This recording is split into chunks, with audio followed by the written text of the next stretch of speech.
This is the Jason Jones Show, powered by Mudhouse Media. Now, here's Jason Jones. Aloha, everybody, and welcome to the Jason Jones Show. I am your host, Jason Jones, broadcasting from the beautiful hill country of Texas. I have a show for you today. You are blessed, my friends. You are blessed because I'm going to be interviewing the great and the wonderful, the magnificent Eric Metaxas on his new book that is coming out later next month, Is Atheism Dead? And I'm telling you now, this will be the most talked about nonfiction book of the year.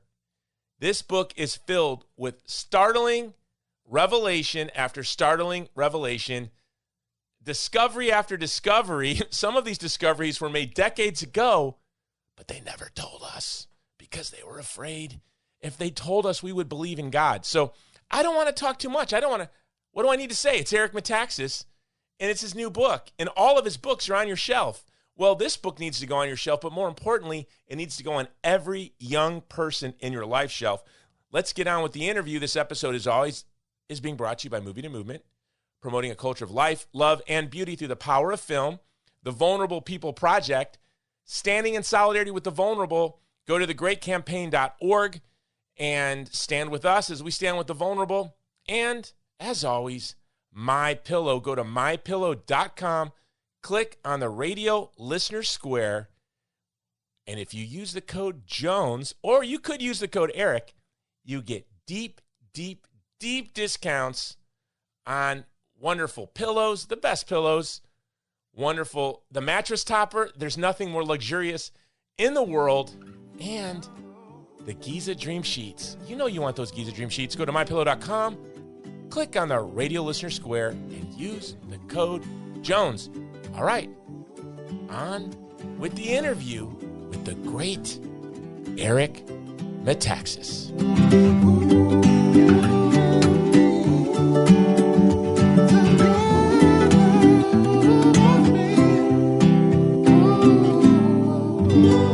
Aloha, Eric Metaxas. Welcome to the Jason Jones Show. Are you Jason Jones? I'm sitting in for Jason Jones today, but I have the same name as that guy. Unbelievable. Well, I'm Eric Metaxas, and I'm excited to be on the show. Jason, you are one of these people that, I love you, and I'm just grateful that I get to be on your show. But if you just want to talk to whether I'm interviewing you or you're interviewing me.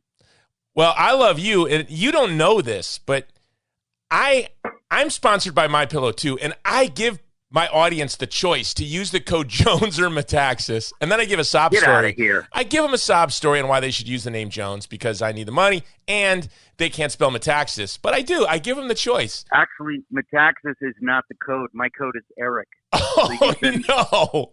Yeah, are you serious? Eric. Yeah. I've never helped you at all then. You've never gotten one. No pillow has ever been sold. You've never gotten any credit because I literally say Metaxas. I say Jones or Metaxas. You're so funny. You're so funny. That's hysterical. Well, first of all, my favorite two books of the year, you wrote both of my, your autobiography, which I did not read, I listened to, which everyone should just listen to because they're going to miss a lot if they read it because your sarcasm and your sense of humor, I think people will miss a lot if they don't listen to it. And it's very funny. And I owe you big time because of Fish Out of Water. I finally agreed to do my autobiography because it taught me I can write an autobiography that's really not even about me at all. It's about because of my autobiography, you're finally going to write your autobiography. Now I have really accomplished something, and I'm not kidding. That makes me happy. You've got an amazing story. I know it involves atheism, which is what we're going to talk about in this phone call. So that's kind of cool. I'm thrilled to hear this. Yeah, well, I'm glad you think it's a major accomplishment because I've already updated your Wikipedia to put that you inspired Jason Jones to write his autobiography. It's in there. It's at the very, very top of your Wikipedia. I wish everybody who listens to your program would update my Wikipedia with anything they want because it's only the haters seem to get in there. They always put negative stuff in there. But that's another story. Let's talk about something positive. Your new book. Yeah. Is Atheism I think of it as Dead? positive. No, it's an amazing book. And I want to just start with the title Because there must have been some debate. Is it going to be atheism is dead? Or was there a debate, or why was it a question? No, there was no debate. I'll tell you why. In 1966, Time magazine came out with a famous cover article saying, "Is God dead?" And I thought, you know what? In the time since that 1966 article came out, the evidence has moved dramatically in the other direction. So that the question is not, is God dead? The question is atheism dead? And I've come to the conclusion that most people have no idea how the information and evidence has piled up for the existence of God since about 1966 when the Time magazine came out, our lifetimes roughly, right? That evidence has been kind of batted away because people sort of bought into the narrative like, science and faith are enemies and science is disproving faith. Well, the fact of the matter is the evidence since 1966 has been piling up and up and up and up till it gets to a point where when I looked at it, I said, this is insane. I need to write a book about this. People almost won't believe it because we've been drinking the Kool-Aid for decades that somehow science disproves faith, they're enemies, whatever. And the opposite is true, but it's the facts are so dramatic, I said, I've got to write a book about it. So that's why it's called Is Atheism Dead? Do you think that even Christians have drank the Kool-Aid and they're afraid maybe kind of science did just because the narrative perfect. is so you said overwhelming? You said it exactly as I have said it. Many people who say they're Christians, even devout Christians, they have sort of internalized the criticisms through the culture to the point where they're almost apologizing for their faith, like, oh, I know it's just faith. It's not. I got to tell you, we need to flip that. The facts are so dramatic, Jason. Well, you read the book, so you're being nice, you're letting me talk about it. But I got to tell you, I couldn't believe it. I said, we are giving the other side way too much credit. I mean, atheists basically don't have a leg to stand on. If you want to say I'm an agnostic, if you want to say there's all these things in the Bible I don't understand, well, okay, we can have a conversation. But when you say there's no God, that's like saying the earth is flat, nobody ever landed on the moon. They did it in a TV studio in Houston. I mean, at that point, I go, listen, I know you don't understand what you're talking about. I understand why you might not understand it, but now that I understand it, it's hard for me to take you seriously because the evidence is just slam dunk. It's loony. It's loony, and that's just from science. And then, there's other stuff. Well, my favorite quote is from Mark Twain, that an agnostic is an atheist who's afraid to say it out loud because then God will hear him.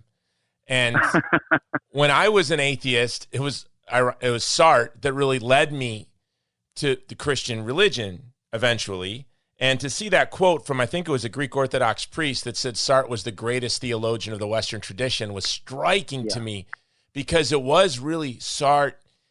And I was a Randian. I was an Ayn Rand objectivist at the University of Hawaii, and I'm grateful to the professor that actually required me to read Sartre because I don't think that's somewhere I would have went on my own. And but he really painted a very bleak picture that, right. And I say that it was Rand and Sartre that kind of pointed me towards God because Rand had this exalted vision of a human person that Sartre said is not possible without God and made that very clear.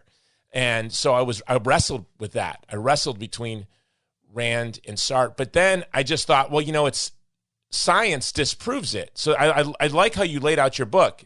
To me, it wasn't even an acceptable, I can't believe in God because God has been disproven by evolution. Of course, I was able to get a bachelor's degree at the University of Hawaii without taking a single math class and only one science class. And I was able to do that because I went to my department and said, if I took feminist studies and racism, sexism, and heterosexism, if I took those two classes, could they stand in place of science? This is true. Wow. And math. Wow. And wow. I was chairman of the College Republicans, and they said, most definitely you can take those classes. But, I thought I would laugh at Christians. I would chuckle. These dummies believe in God. Don't they know about evolution? And here I knew well enough that I couldn't even pass a science class, but I would stare down my nose and chuckle at Christians because they believed in God. And well, look, most of it I think in the culture in which we live, the default mode is to sneer at people of serious faith, right? Now, why is that? It's not based on logic, because if you read my book, you realize the logic is dramatically on the other side. It's just a cultural thing. And one of the reasons I wrote the book, and again, the title is Atheism Dead? The reason I wrote it is I said, we have to change the narrative. The facts are so dramatic that it's time for a reckoning. It's time for a recalibration of where we are in the culture, because 50 years ago, you couldn't say that the evidence from science points dramatically in the direction of a creator God. Today, you can say that. And in fact, that's even putting it mildly. It is so amazing how the evidence is piled up. But, Jason, the thing is that people just haven't reported on it. So you can't really blame people for not knowing, because people kind of just ignored the evidence. Nobody ever really took stock and said, hey, wait a minute, there's this, there's this, there's this. So when I kind of saw all this, I said, I just have to put this in a book, because this is information most people, even people who say they're Christians, they don't know this. We need to know that science has very, very dramatically made the case for a creator. It can't make the case for Jesus. It can't make the case for the Bible. I mean, that's another thing, and I get into that later in the book in biblical archaeology. But science makes it impossible to be an atheist. You just can't. There's just the evidence. I mean, there are three arguments that I use, and just to be clear to the audience of what I'm talking about. Number one is the one argument that even Christopher Hitchens said, this is the one argument that is the strongest on the faith side. Even he admitted it, and he never admitted anything. He was very nasty in debates and stuff, but at one moment, somebody put a camera in his face, and he admitted that the fine-tuned argument is the one that gives us pause. So I wrote about that in my book, Miracles. I wrote an op-ed that was put in the Wall Street Journal called Science Increasingly Makes the Case for God. That piece that I put in the Wall Street Journal talking about this in, I guess, 6 years ago, it went so viral that it became the most shared article in the history of the Wall Street Journal, 650,000 Facebook shares, which is more than double the previous record. Now, why? Because people are hungry for this information. They can't find it anywhere. The whole culture is secular. So when the Wall Street Journal printed this thing, people just went crazy. And I said, you know what? That means I probably should write a book about this. So that's what made me write the book. So one of the three arguments for God from science is the fine-tuned argument. I probably should give an example for that, shouldn't I? Okay. The fine-tuned argument is that if anything were different, the more science discovers, the more science realizes that, wait a minute, the size of the Earth, if it was any bigger, it couldn't support life. And if it was any smaller, it couldn't support life. Now, most of us grew up watching Star Trek and science fiction. We kind of assumed planets could be any size. It makes no difference. Well, in the last number of years, not many years, science has determined that that's not true. That it just so happens that if a planet is any smaller than Earth, like take Mars, what's called the magnetosphere is not strong enough. And it will allow the atmosphere to dissipate. And so just like on Mars, there's no atmosphere to speak of, there can be no life.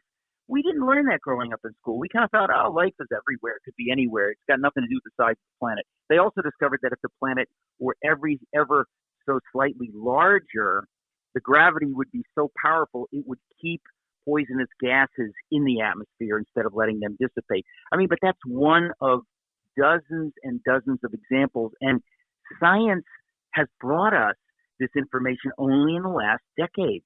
So when we were little kids, it was easy to say that science doesn't point to God or is at odds with the biblical narrative. But today, it is just the opposite.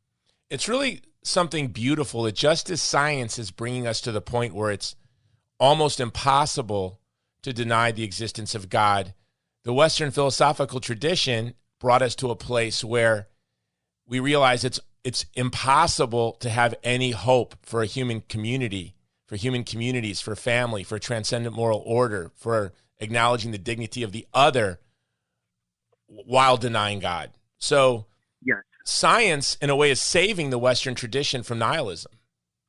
Well, isn't that funny, though? I mean, this is why you got to see God's hand in this. Like, why now? Why didn't we figure this out 100 years ago, 50 years ago? Why now? Well, I don't know why, but God seems to have known, because it's very curious to me that just at this moment of triumphal secularism and atheism, science points in the other direction. And I said it earlier, but the evidence is so dramatic that it amazed me. I just thought I never would have dreamt that it would be such dramatic evidence, but it goes on and on and on. The second argument from science, because the first third of the book is science, the second scientific argument has to do with what they call abiogenesis.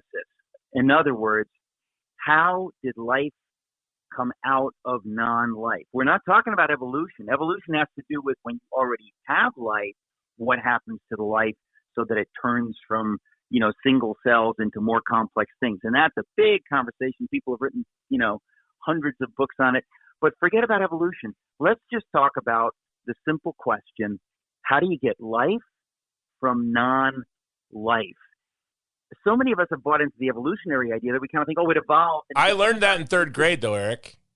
Well, yes. Lightning struck a pond. There you go. That's the answer. If anybody comes up with the answer, it's just what you said. But you're one of very few people who remembers. But some of us learned in third grade, some of us learned in eighth grade biology. But the fact of the matter is that there was an experiment done in 1952 that said if we put electricity through this prebiotic soup, something that they thought was a rough equivalent of what was on the earth 4 billion years ago, you get these amino acids, and next thing you know, you got fish jumping and stuff.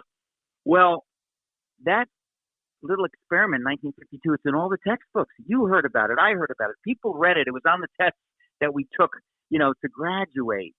And yet, over 70 years later, almost 70 years later, next year it's 70 years, we have learned nothing. In other words, the promise of that initial experiment was that, next year and the year after that and the year after that, we'll learn more and more and more and more. We'll figure out what happened after the amino acids came into being. Well, in the 7 decades since 1952, just the opposite has happened, and nobody has talked about it. Scientists don't want to talk about it because it's so embarrassing. They made this triumphal claim in 1953 when this was published that, we figured it out, how life came into being from non-life, so we don't need to put God in the equation anymore. We figured it out. Well, the more time has passed, the more they realize, we haven't figured it out. We really haven't figured it out. We are totally, totally, totally clueless. Who wants to announce that from a podium? Nobody. So nobody talks about it. Nobody ever asks the question. They've gone silent. But there's a guy that I met. He's become a friend, Dr. James Tour, Rice University in Houston. He is an expert on this stuff, and he is calling them out. He's saying we need to put a moratorium on all the funding for this stuff because we have finally figured out that we are barking up the wrong tree. This is not how it happened. It is preposterous now that we know how complex the simplest life is. And that's funny, too. Like 70 years ago, they can say, a cell is not that complicated. Well, every year that passes, we realize more and more how complex the simplest life is. It's so complex that there is not a ghost of a chance that it just kind of got mushed together in the primordial soup. It didn't happen. We now know that it didn't happen, but the people have the guts to say that it didn't happen. Very few do. I'm one of them, and I put 2 chapters on that subject in the book. I think it's going to get a lot of controversy because it's just almost funny. I think people are going to read this and kind of freak out. It's going to be like that article, though, because what's beautiful when I read in the book about the Wall Street Journal article is that people shared it. It's not enough that they want to believe in God, that they want others to believe in God. It's not enough that what they kind of knew to be true but were afraid to say out loud, they want others to be able to say out loud. So I think you're right, yeah. So I think it's going to go like wildfire. I want to get to archaeology next, but because my time in Iraq was striking to me. When I spent time in Iraq, I said, if all you need to do is bring people to Iraq and have them go for a stroll, and they'll be shocked at how just the architecture of the Nineveh Plains proves so much. But before we go, was there anything in researching this book with science that startled you, that struck you? There were a number of things that struck me. That's why I think when people read it, they're going to have to put it down and think about it, because the fact that we haven't learned these things. I mean, what I just said about how did life evolve out of non-life, most of us haven't even thought about that. Like we don't we're not really, we're just not asked that question. So suddenly when somebody says, okay, hey, how did the first life, no, not evolution, how did the first life come from non-life? They couldn't evolve if you're talking about non-life, just some inert particles floating around. How did that happen? It's sort of shocking when you realize, how come I've never thought about this? How come I've never asked this question? It's kind of freaky. And there's a bunch of stuff. When I talk about water, nobody thinks that water is anything other than average, normal. It's the most normal thing you can imagine, right? Well, when you start looking into it, it is the freakiest thing. I couldn't believe it. I said to myself, they should be teaching this in schools. This is chemistry. This is not theology. We're talking chemistry. Water is so bizarrely constructed that what seems simple to us it's just unlike any other liquid in the world. It's just crazy. I mean, the most basic thing is that almost everything, when it freezes, gets heavier and sinks. Almost everything, but not water. Water has this very curious property that it gets lighter when it freezes. That's why ice floats. And because ice floats, you don't get a runaway freezing effect that would like kill all the animals in the pond and the river, whatever. Just the opposite. It protects the animals beneath it. That's one aspect of water. But you think that's just freaky. Why is that? I mean, it goes, I've got 2 chapters, I think, on water. And most people are going to say, how come I never learned this in school? This is crazy. So there's just so many things. I mean, I could make a list probably of 150 things that popped out of me. So I will not do that. And that's saying something, that there's 150 things you could point to say were striking, that's startling. Oh no, easy. That they pointed to God. It's so crazy. It's so crazy that's why I think this book is going to kind of shock people, and I think it's going to make people a bit bolder about their faith, because once you know this, you think, wow, why have I been even apologetic for bringing up faith? This is just slam dunk. It's true. This is this is just reality. So why am I apologizing for it? So let's move to the fascinating chapter. John Zmirak in his review said that it's 3 books in one, and I would argue with that. And maybe I think this might be made into a movie or a TV series, because there's so much material there. As a filmmaker, I would look at making this into a 13-part series easily. Yeah. Yeah, well, I actually, no kidding, I would love to do that, because it does lend itself to that. You're quite right. You definitely. So let's get to the archaeology, which is just fascinating. That's not something I would have thought to put in the book, that the stones cry out. Well, I will tell you why I put archaeology in. I do a lot of speaking, and I was speaking at a church in Albuquerque, New Mexico. Skip Heitzig is the pastor. And Skip Heitzig said to me, hey, while you're in New Mexico, while you're in Albuquerque, you should meet a friend of ours, Stephen Collins. He's an archaeologist, and he's got a little museum here, and he discovered biblical Sodom. And I said, what? What do you mean he discovered biblical Sodom? That's 1700 BC, and nobody's ever discovered biblical Sodom. I've never read anything about it. What are you talking about? Well, he starts telling me about it. I meet the guy.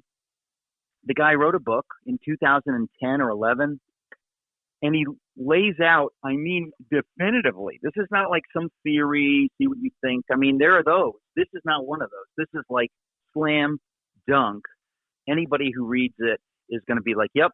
The only thing I can't prove is that God was the one who destroyed Sodom. But the way it happened, everything, the place, how, it's the only thing I can't prove is maybe that God did it. But then you think to yourself, well, yeah, but where do we get the story from? From the Bible? We wouldn't even know about it if it weren't for the Bible, right? And this is something that this guy, Stephen Collins, was reading Genesis while he was in the Holy Land, and he was going to tell people where they think Sodom and Gomorrah are. But as he's reading the Bible itself the night before, he says, well, wait a minute. That's not what the Bible says. It's here, that Abraham could see it when he was in this area. He could see it 40 miles away. So there's no way it could be down here by the southern part of the Dead Sea. That's not even possible. The Bible says it's got to be up here. So he starts to look over the years. He finds a tell, which is a mound, where a city's been built on top of a city, on top of a city, on top of a city over thousands and thousands of years. He finds one in Jordan, on the other side of the Jordan River, in what is Jordan, not Israel. And he begins to excavate it. And when he gets to the level 1700 BC, he discovers what he calls a destruction matrix, about 4.5-foot average depth of ash mixed with human bones and pottery and bricks. And no one had ever seen anything like it. In other words, when there's an earthquake, when there's a fire, you don't see stuff like this. It just looked like nobody could explain it.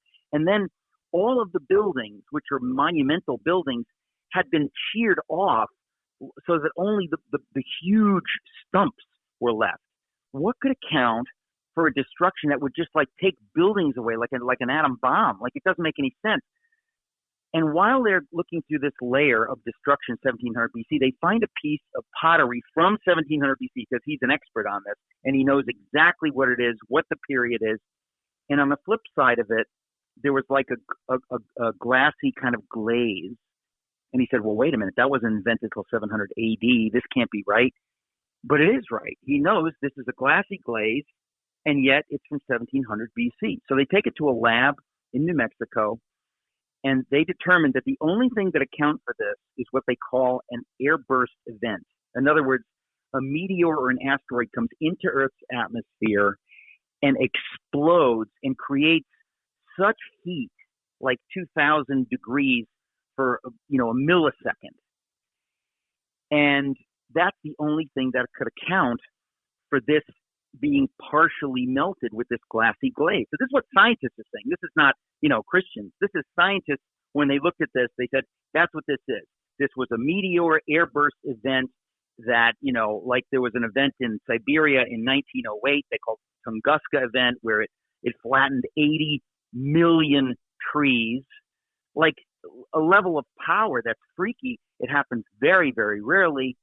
But they say, well, that's obviously what happened here, because look, this thing was subjected to this kind of heat that's not possible any other way. So it goes on and on and on. The freakiest thing to me is that the level above 1700 BC, you'd expect to find pottery from 1600 and 1500 and 1400 BC and on and on and on, right? There is zero civilization for 700 years in this spot. This is one of the premier spots of real estate in the Middle East. People have been settling there for literally thousands of years before Abraham was there. But for 7 centuries, no one lives there. So the destruction was so intense that it probably destroyed the ability even to farm. But even more than that, it scared people so much that they regarded the place as haunted and cursed, and nobody went there for 7 centuries. That's unheard of. People don't do that. When you've got a great piece of real estate, people are there in a second to rework it, whatever. So I'm just giving you the details. No, but what's unbelievable is I'm hearing this. Why isn't this on Discovery Channel, A&E, PBS, special after special? Yeah. That's exactly huge why I wrote audience this book, would fly. Everyone would be intrigued by this.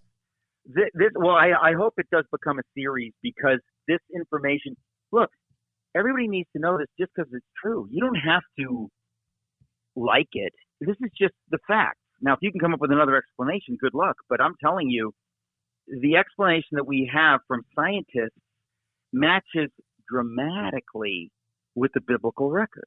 Now, they didn't ask the scientists, hey, does this seem to you like this? They didn't tell them anything. They just said, here's a piece of pottery. It's obvious that something happened to the surface of it. It's not possible. Technology from 1700 BC couldn't do this. So what did this? And that's what they said. You know what the answer is? It just hit me, Rick. They're as afraid of science as we were, they are now. Does that make sense? No, that's exactly correct. That science is now the enemy of atheism. And I never thought I'd live to see that, but that's why I'm so excited about the book, because I said, this is a headline. This is a headline. Science says, oh no, it's not faith that's incompatible with science. It is atheism that is incompatible with science for many reasons. But one of them is that the facts of science are pointing so dramatically in the direction of God or the God of the Bible that you at least have to be amazed. Even if it doesn't convince you, you've at least got to be blown away. Yeah, and you'd think you'd want to look, you'd want to know. It's so intriguing. But I think it's just how we were kind of afraid to peek in at science. They're now afraid to, let's not even look at this. There's an explanation. We don't need to know it. So let's just not even look. Let's not even look in that direction. Would you say that obviously that's what inspired you to do this section? It is, because it is a kind of uncanny I don't think I've ever seen in a book of apologetics an entire section on archaeology. Well, as I say, I thought to myself, there are things that people really ought to know. When I heard about biblical Sodom, I just said, this is nuts. Like, some people know some stuff in biblical archaeology, but nobody knows this. And this is like the biggest slam dunk of all. This is not any speculation. This is dramatic. And so I thought, maybe I should put it in the book. And then I thought to myself, well, wait a minute. There's all this other archaeological stuff that people maybe don't know either. So I said, I should really do a whole section on it. And when I was doing the section, I discovered other things that I hadn't known before, that in 1968, they discovered the home of Peter in Capernaum. I mean, you think we're making this up.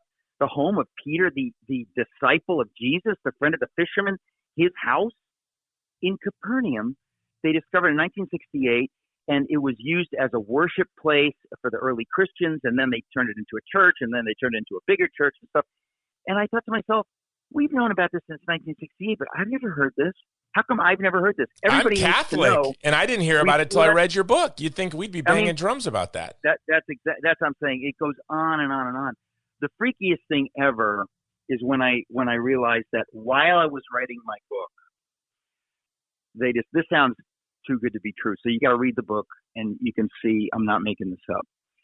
They found the first century home of Jesus, Mary, and Joseph. That was the thing that I said, this can't be. This is too crazy. But it's the same thing as the home of Peter in Capernaum. It's the same home as the Church of the Annunciation, where Mary lived in Nazareth. These places were so revered by the early Christians that there's not a chance that they would not protect them and identify them or whatever. And when Constantine's mother, Helen went to the Holy Land, 300 and something AD, she went back to most of these places, and they built a church over it to protect it, and then they built a bigger church over it 400 years later, and then the Muslims destroyed the church, and then nobody hears about it and whatever. It's this crazy thing, and I thought, this is like detective work looking into this. But it was literally while I was writing this book that I came upon an article about this discovery by a group of Catholic nuns in 1880. They moved from France to Nazareth to build a monastery, a nunnery, whatever, in Nazareth. And while they were excavating to build a convent, they found the ruins of an old church. And they started, doing a little digging, and eventually they found another church. So there were two huge churches. And at the bottom of it all, and it wasn't discovered until literally a few years ago, they discovered why were these churches in Nazareth, one on top of the other? Because at the bottom of them was a first century dwelling, a simple house. Why would people in the fourth century and later on build extraordinary churches over a first century dwelling? What is this? Well, this literally wasn't even written about until the book came out like a few months ago. That alone is a story. But I just thought, this is crazy stuff. People need to know about it. That they also discovered the what they call Gabbatha, where Jesus stood on the pavement in front of Pilate. They've discovered that. They used to think it was up by the Antonia Fortress, and no, they now are pretty sure that's wrong, that the pavement there was from a century later, and they've discovered it goes on and on and on, and this is just... Well, what I like about this chapter, the whole book, but this chapter, this section, we're home-based educators. We're not homeschoolers anymore. It's home-based education, right? This book is like, it's 12 years of, as a parent, I can look through this and it will set your children's hair on fire. It'll make them so excited about science. It'll make them excited about archaeology and history.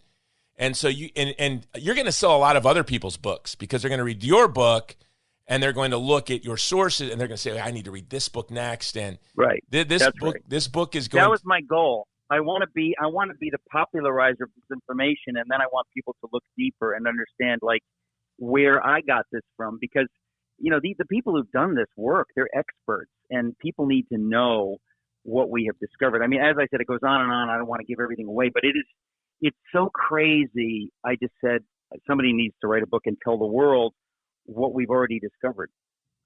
Yeah, it's amazing. And we could do a whole show on this section, but I really want to get to what for me as an atheist was where the rubber met the road, where the rubber meets the road, right. which is truth. Yeah.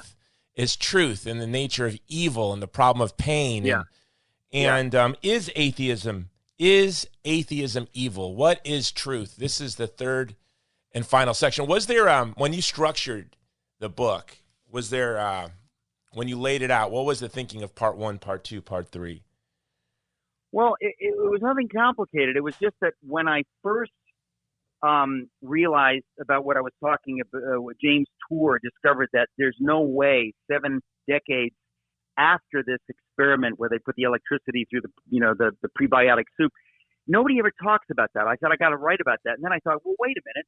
I wanted to write about the fine-tuned universe. I wrote about that in my Miracles book, so I can write about that. And then I thought, and I can write about the Big Bang because we haven't talked about that in a while, and the implications of that are insane. So I said, okay, there's going to be some science. But then I heard about this discovery of the biblical Sodom, and I thought, wait a minute. There's also evidence from archaeology. It's overwhelming that the Bible's not a collection of folk tales, that it keeps uncovering stuff more and more almost every day, every week. I said, I gotta do that. And then I thought, but you know what? If the title is going to be Is Atheism Dead? I really need to talk about atheism. I really need to talk about the new atheists, Christopher Hitchens and Dawkins, who became so popular. They wrote all these books. I said, I need to look into that and deal with that. And honestly, when I looked at that stuff, I was as amazed as I am by this other stuff. I could not get over. I mean, I don't know if I'll ever get over how shallow their reasoning is. I said, I gave these people a lot of credit. I thought these people are geniuses. They're so smart. And then you realize, yeah, they might be smart on other stuff, but when it comes to philosophizing, theologizing, whatever, they're so angry that they're not even being rational. They are just being irrational, nasty, angry, and they don't have a leg to stand on. And I said, somebody needs to expose that or at least address it. And so the more I looked into that, the more I just thought there's more and more information on the subject. I mean, the one thing I thought, if you want to talk about evidence of God, all you need to do is look at atheism and who's an atheist and what happens to them. And the most dramatic thing, and this concerns you because you brought up Jean-Paul Sartre, I discovered during the writing of this book something as amazing as the discovery of some of the other stuff that I mentioned. I discovered that 2 of the most famous atheists who ever lived, Jean-Paul Sartre and Albert Camus, the French existentialists in the mid-20th century, they were, the cat's meow. Everybody's going on and on about facing the bleakness of a universe without God, and these brave people are trying to figure out an ethical system without God, and blah, blah, blah, blah, blah. Those 2 guys, nobody knows this, at the end of their lives, they both independently came to faith. And I said, wait a minute, this is a headline. This is a headline in the New York Times. Like Albert Camus, nobody knows this. And by the way, you said, well, how did you find it, Eric? I'll tell you how I found it. I was reading another book on apologetics that just mentioned this, and I said, what? So I looked into it. I found the book that was referred to in the book I was reading. I bought the book. I read the book. And I said, this is it. This is a slam dunk. Albert Camus was dissatisfied with atheism. Jean-Paul Sartre was dissatisfied with it. And both of them independently of each other, one of them, 1960, whatever, 61 or whatever it was. The other one in 1976.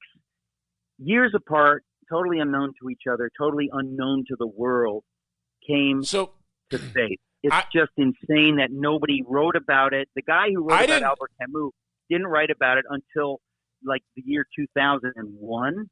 So this is 40 years after it happened. He decides, maybe it's time to write about this. Nobody knows about it. His family didn't know.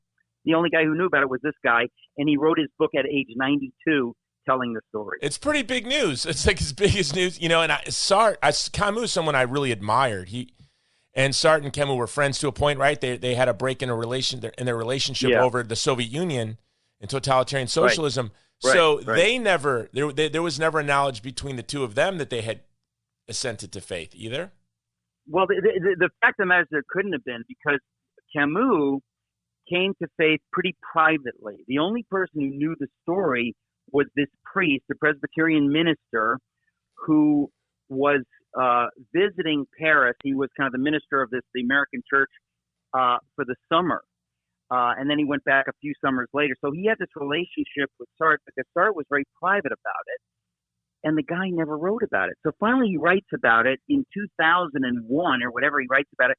And he's writing about something that happened 40 years ago. He never wrote about it in 40 years. The whole world didn't know that at the end of his life, Albert Camus was so enraptured with the Bible, he read it backwards and forwards like 5 times. This is unbelievable. Bible. You know, if you follow the Western philosophical tradition to its end, you're going to end on a cliff into looking at an abyss with Nietzsche, Sartre, and Camus to each side of you. And there's evidence now that all 3 of them ended their life assenting to the truth of Christianity. It's unbelievable to me. Well, not Nietzsche, I assume. Well, the reason I just say Nietzsche is, didn't he sign his last work, The Crucified? I just think that was nuts. his insanity. But that's another issue. That's another issue. In the case of Camus and Sartre, there is no doubt what I'm saying. In other words, that Sartre. Okay, so Camus is killed in a car crash at age 47. He begged this guy to baptize him. Whoa. And the guy says, I don't know if you're ready. You were already baptized as a kid. But he was like asking him, no, please, I want to be baptized. And he says, well, you're going to make a public statement of faith? And he said, no, well, I'm not ready for that. I don't want people to make a big deal. And the guy was killed by a car crash like months later. So then you go fast forward 20 years to Jean-Paul Sartre. He's an old man. He was living with somebody at that point who had come to faith, and they had conversations. And the point is, when he wrote about this, his friends, his colleagues, they were furious at him. They wrote vicious things. They said, he's betrayed us. They were so angry. But then it gets even worse. There's a credible report, not only that he came to believe in God, but that on his deathbed he was received into the Catholic Church. And that's a very credible report. And, you know, I with the footnotes and that's everything. The Jesuit priest from England, James Wang. I'm trying to remember it. Yes, right. That's right. So you're talking about the 2 leading lights of atheism in the 20th century. Now, another reason that I think this is important is because unlike Christopher Hitchens and Dawkins, who are what I would call intellectually very sloppy atheists, Camus and Sartre were the opposite. They were the 2 who looked more deeply into the abyss of meaninglessness than anybody. They didn't click their heels and say, hey, there's no God, I can sleep around. They were basically really troubled. By the way, that was the source of my atheism. That was about as deep as it went. But that's what I'm saying. That's as deep as it is for a lot of people. So if you want to go more deeply, you start realizing, oh, guess what? This is ugly. If there's no God, there's no meaning. Now, here you have Sartre and Camus trying to figure out how can we determine what meaning is, what is good, what is evil. How can we do that without God? They were really trying, and they knew that it was not possible. So if you think about it, the 2 people who looked the hardest at this came out on the other side, and nobody knows. And I said, I need to write about this in my book. People need to tell their friends. People need to tell your atheist friends, tell your agnostic friends, tell your Christian friends. This is historical fact. You don't need to like it, but this happened. The 2 people who looked the most dedicatedly, the most rigorously at atheism, they both came to faith. That is a headline. Nobody knows it. By the grace of God, I put it. The patron saints of the professors that are going to bully your children came to faith. So when you send your children off to a state university, they will be bullied for their faith. And every young person that I know that goes off to college is going to get a copy of this book. Isn't that funny? I mean, you're exactly right. Then what's going to happen when people say, oh, no, Camus became a Christian? Oh, no. Albert Camus became a Christian and Sartre became a Christian. And by the way, the third guy is Anthony Flew. He was the guy that wrote the most popular atheist textbook that was used for decades. He didn't become a Christian, but he believed in a creator God. He said atheism is no longer intellectually tenable. He looked actually at the science, the front part of my book. That was the kind of argument that sold him that there is not any chance that the world evolved, came out of nothing into being by chance. There's no chance that it was chance. So, there you go. And that book, when it came out, you would think imagine if Billy Graham came out as an atheist, right? Wrote a book about it. Exactly. It'd be on, the biggest story in the world. But when this atheist, the most prominent atheist in the world ascends to the Christian faith, you're not hearing about it, which is it's striking. But what it shows is the fragility of disbelief, the fragility of the atheists, that they can't weather these sorts of high profile conversions. They can't weather it, and it doesn't even intrigue them. Let's be honest. It's too upsetting. They have to look away, because if it's true, and it is, it would mean that they would, to acknowledge it, to look at it, it would be very troubling to their consciences. Now, let's be honest. Some of them will have the guts to allow their consciences to be troubled. They will allow themselves to follow the logic. Some will, and some won't, and that's always the way it's been. When I saw Sartre died a Christian, that meant a lot to me, because it was reading Sartre that saved me from my Randianism, which was this idea that you could believe in objective moral truth without God, and it was the perfect objective moral truth because it allowed me to do pretty much anything I wanted, whenever I wanted, with whoever I wanted, and I liked that. And it was Sartre that made me wrestle with this idea. With it was an existentialism in education, where I came to the realization that if I am to continue on as an atheist, I must deny any hope for human dignity. I must deny transcendent moral values. That the cost of being able to sleep around is, I have to say, the Holocaust wasn't evil. That was I wrestled. That's exactly, that was what I had to. Exactly right. That's exactly right. It's kind of funny the way I put it. I said, if there's no God and all there is the material universe, if there's only matter, which is what these materialist atheists say, right? My quote is, if there is only matter, then nothing matters. And that's a fact. If there's only matter in the universe, there's no transcendent God, nothing matters. There's no evil, there's no good. Whatever you do is meaningless. Who can face that? Nobody can face that. And the two people who tried the hardest, Albert Camus and Jean-Paul Sartre, both of them realized it's not possible. And they were honest enough to admit it. Now, it was Sartre that said hell is other people. And I remember reading that, and it's in your book. I remember as an atheist thinking heaven is other people. Hell is being alone. And I think for both Sartre and Camus, right, Christian sexual ethics addled them, annoyed them.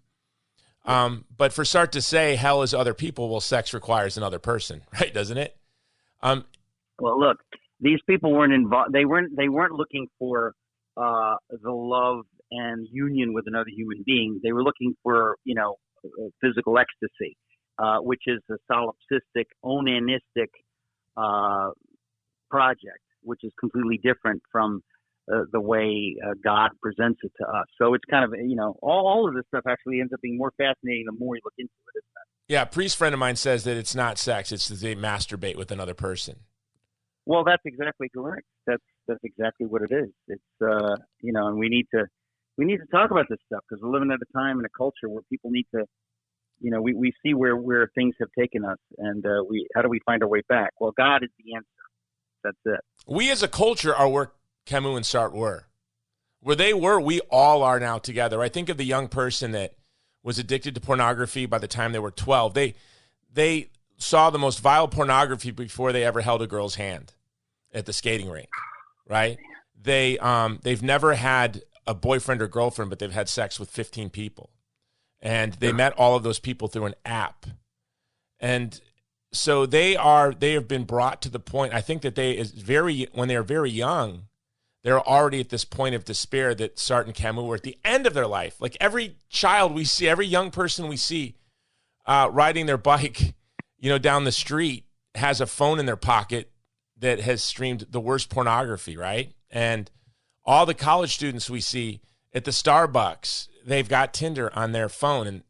And so these young people are where Sartre and Camus were. And I think this is a great time for us as Christians to share the gospel of Jesus Christ.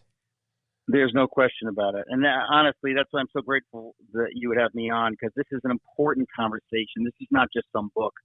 This is like headline stuff. Everybody needs to know this is true.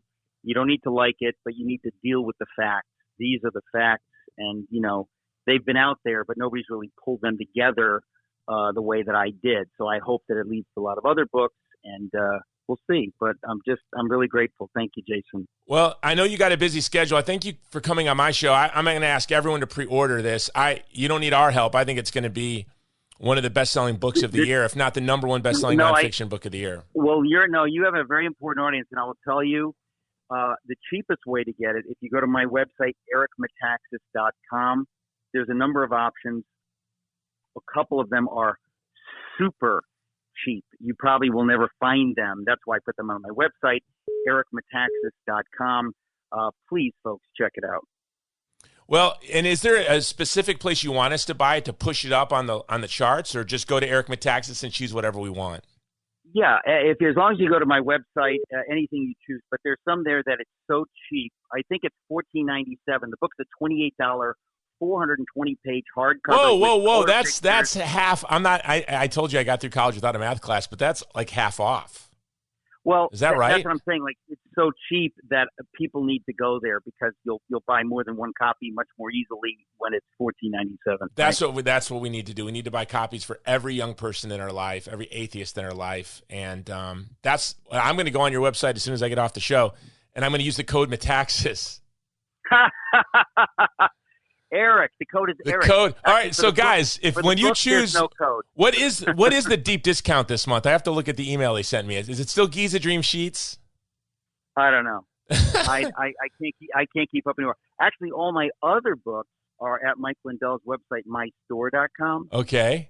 If you go to mystore.com and you use the code Eric, all my other books are there. Not the new one. Fish Out of Water. Everyone needs to own Fish Out of Water, but first you have to read this book because we need to push it to the top of the chart so everyone reads it. This is how it works.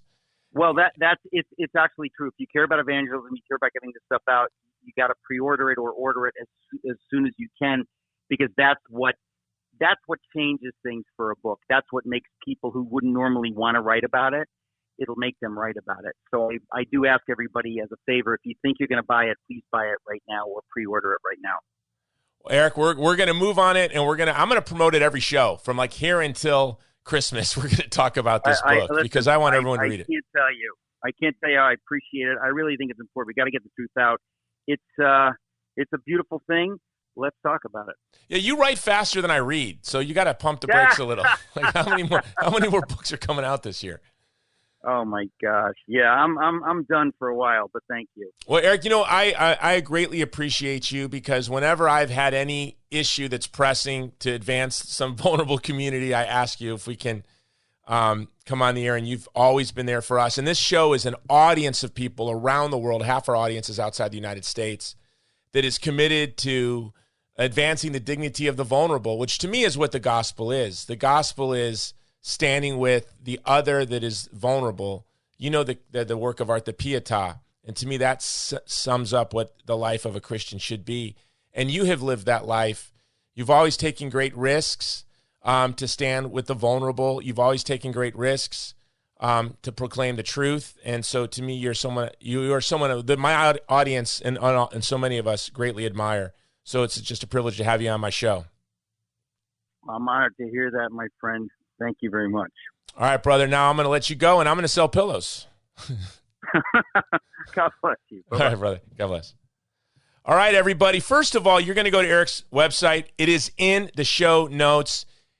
You have to buy a copy of this book. You've got to pre-order. It's pre-ordering it. We're going to do another show when the book comes out, but you need to pre-order it now. By the way, I am a bibliomaniac, so I'm always pre-ordering books, and then I forget that I ordered the book. And then the book shows up the day it came out, or sometimes it shows up before it comes out. They do that, It'll come out 2 or 3 days before they say it's going to hit the shelves. It is in your house. And I'm like, I forgot I ordered that book. And it's like a Christmas present to myself. And there's no better present than a book. And this, I'm telling you, is going to be the most talked about book of the year. And I suspect there will be a TV series or something that comes out of this. I would love to see it because we need to get these startling and beautiful discoveries out to the world. So go in the show notes, buy some books. Also, as always, this episode is being brought to you by mypillow.com. Use the code Jones, or if you want, use the code Eric, but that would be silly. His show is huge. Mine is little, but you get to choose. You can use the code Eric. You know what? Today, use the code Eric. But unless you're going to buy the mattress topper, that's big, use the code Jones. I'd like credit for the mattress topper. And as always, this episode is being brought to you by Movie to Movement. Our latest movie, Divided Hearts of America, will be on Fox Nation this fall. And the Vulnerable People Project. Become a monthly donor. Go to thegreatcampaign.org. Stand with us. And I will tell you, this week, 23 folks were evacuated from Afghanistan thanks to our supporters through the work of our organization. And seven more should be out by tomorrow. So I want to thank all of you who are supporters of the Vulnerable People Project. Until next time, it's the Jason Jones Show.